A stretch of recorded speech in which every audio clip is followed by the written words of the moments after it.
So here we are in the Geelong Bay. It's a very picturesque area, but it has some hidden perils. And perhaps you would like to elaborate a little about your story. That would be wonderful.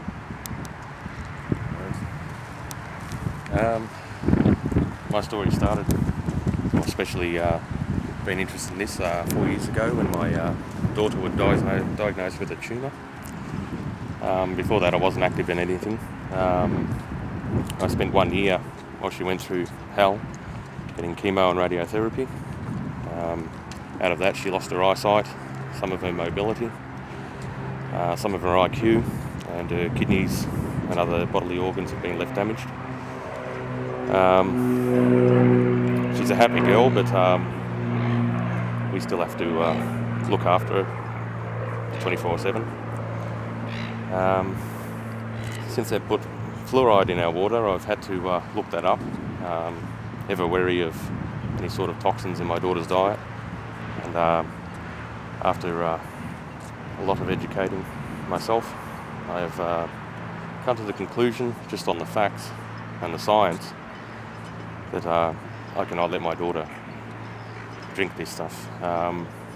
It's not only not what we consider good fluoride, it also has other toxins like lead, cadmium,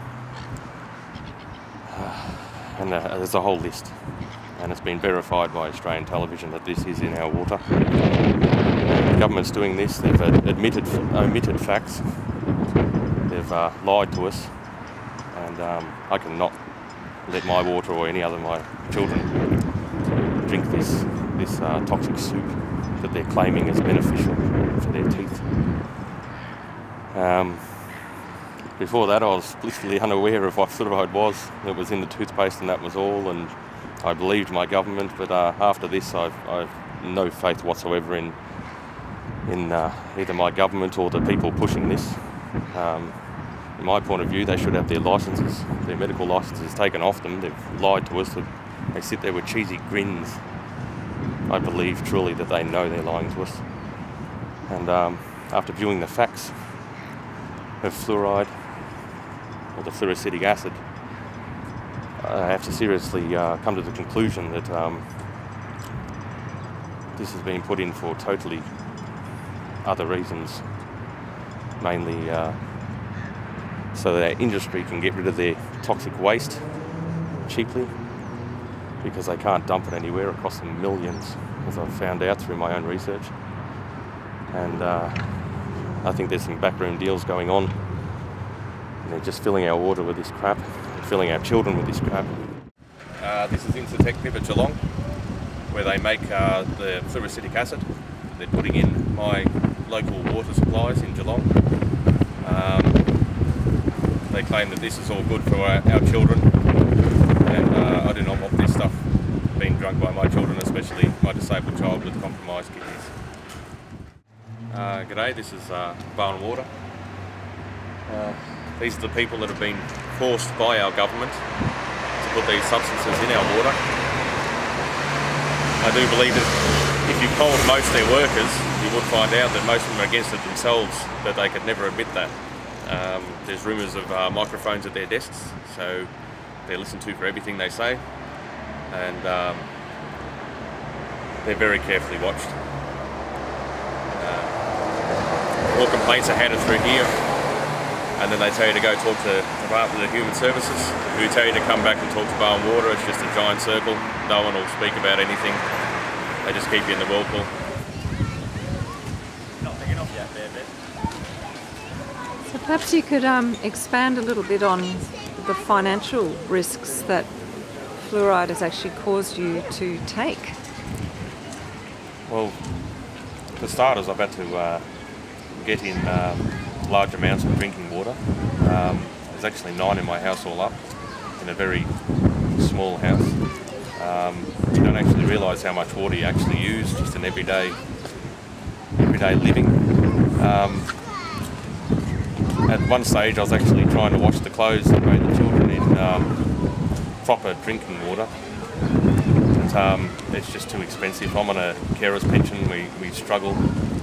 We just hold the fort money-wise, and this is a massive burden financially on me. I've had to get a small tank in, which we get water off our roof, but with the amount of companies around Geelong spewing toxic waste into our airshed, I don't even know how safe that is, and I've got no way of testing it. So we've had to go back to washing our clothes and bathing our children in a carcinogenic soup that our government tells us is good for us, that formerly used to have to be dumped at toxic waste sites. Tell me a little bit about the knowledge that you have about what fluoride is and why you would make a claim that it's carcinogenic.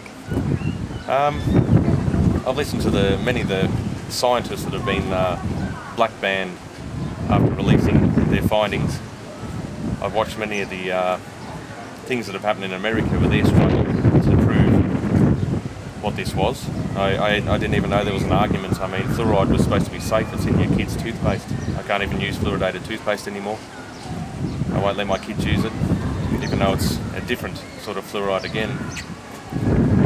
It's pharmaceutical grade, apparently. It's pharmaceutical grade, but even that causes damage. And there is, from what I understand, there is warnings on toothpaste containers that you don't swallow toothpaste. Not in Australia. In Australia, there's no warnings at all. Overseas, they actually have on there, if you have more than a pea-sized amount, if your child swallows more than a pea-sized amount, you are to ring the authorities immediately. The poison centres. That's how toxic it is.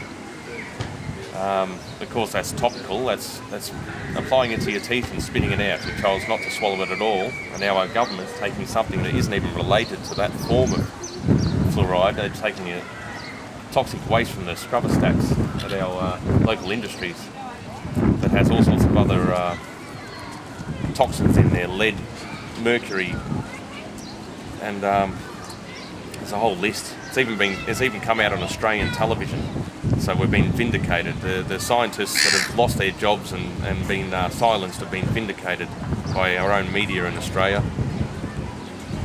and it's still in there. I mean, we haven't got a voice. There's nothing legally. The courts have been shut off to us. They've been told not to hear anything on fluoride. Our local council, some of our local councils have voted against it unanimously, and they're just steamrolled. The people are being steamrolled, our councils are being steamrolled, our water boards have been forced to put it in. They're innocent. Why do you think this is? I mean, when you think about it and think what is actually in the water, you can think dark thoughts of why someone would want that in your water, and you don't want to go there. You don't want to think that your government's capable of those sort of things. I think it's got a lot to do with the fact that this toxic waste is actually extremely costly for these companies to actually dump